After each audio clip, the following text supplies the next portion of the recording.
ஆலங்குளம் அருகே உள்ள மருதம்புத்தூர் என்ற ஊரில் பனைமரத்தில் ஏறி பதநீர் இறக்கிய விவசாயியை காவல்துறை அதிகாரி துப்பாக்கியால் சுட்டு காயப்படுத்திய வழக்கை சிபிஐ விசாரணைக்கு மாற்ற வேண்டும் என்று உயர்நீதிமன்ற மதுரை கிளையில் மணிகண்டன் என்பவர் தொடர்ந்த அந்த வழக்கானது இன்று விசாரணைக்கு ஏற்கப்பட்டு நீதிபதி புகழேந்தி சிபிசிஐடி விசாரணை நடத்துவதற்கு உத்தரவை பிறப்பித்திருக்கிறார்.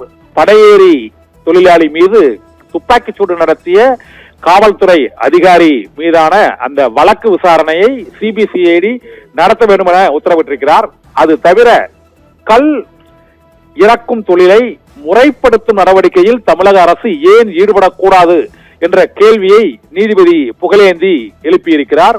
டாஸ்மாக் மதுபான கடைகளில் விற்கப்படும் மது வகைகளில் உள்ள ரசாயனங்கள் ஆல்கஹாலை போல கல்லில் அது போன்ற உடலுக்கு பாதிப்பை ஏற்படுத்தக்கூடிய ரசாயனம் ஆல்கஹால் இருக்கிறதா இல்லையா என்பதை ஏன் ஆய்வு நடத்தக்கூடாது என்ற கேள்வியை அவர் எழுப்பியிருக்கிறார். தமிழகத்திற்கு அண்டை மாநிலங்களான பாண்டிச்சேரியிலும் கேரளத்திலும் கல் விற்பனை முறைப்படுத்தி அரசே அதை விற்பதற்கான நடவடிக்கைகளில் ஈடுபட்டிருக்கும் போது தமிழ்நாடு அரசு மட்டும் அதை ஏன் ஈடுபடவில்லை என்றும் அரசே டாஸ்மாக் வெளிநாட்டு மதுபான வகைகளை விற்கும் போது தமிழகத்தின் பாரம்பரிய தொழிலாக பல்லாயிரக்கணக்கானோர் ஈடுபடும் பனையேறி தொழிலில் பனை மரத்தில் இருந்து இறக்கப்படும் இயற்கை பானமாகிய பதநீர் கல் ஆகியவற்றை இறக்கும் தொழிலாளர்களை காவல்துறையினர் விசாரணை என்ற நடவடிக்கையில் கொடுமைப்படுத்துவதும் துப்பாக்கிச்சூடு நடத்துவதும் ஏற்புடையதா என்ற கேள்வியையும் மதுரை உயர்நீதிமன்ற கிளை நீதிபதி புகழேந்தி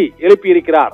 இதனால் தமிழகத்தில் கல் விற்பனை மீதான தடையை நீக்குவது குறித்து உடனடியாக அரசே பரிசீலித்து கொள்கை முடிவெடுத்து அறிவிக்க வேண்டும் என்றும் பனை தொழிலை பாதுகாப்பதற்கான நடவடிக்கையில் ஈடுபட வேண்டும் என்றும் பதநீர் இறக்கும் பனையேறும் தொழிலாளர்கள் மீது துப்பாக்கிச்சூடு நடத்தும் அளவுக்கும் காவல் நிலையத்திற்கு விசாரணைக்கு அழைத்து சென்று கொடுமைப்படுத்தும் அளவுக்கும் அந்த தொழில் சமூக விரோத தொழிலா என்ற கேள்வியையும் இப்போது நீதிபதி புகழேந்தி எழுப்பியிருக்கிறார். இதனால் தமிழ்நாட்டில் கல் விற்பனையை முறைப்படுத்தி ஒழுங்குபடுத்துவதற்கான ஒரு குழுவை அமைக்க வேண்டும் என்றும் பனையேறிகளை மதுவிலக்கு குற்றங்கள் என்ற சட்டப்பிரிவின்படி விரிவான கண்காணிப்பை டாஸ்மாக் மதுபான விற்பனையில் அந்த மதுவிலக்கு துறையின் கீழ் மதுபான விற்பனையை கண்காணிக்கும் போது இதே கல் விற்பனையை ஏன் ஒரு குழுவை அமைத்து முறைப்படுத்தி சட்ட ரீதியாக விற்பதற்கு நடவடிக்கை எடுக்கக்கூடாது?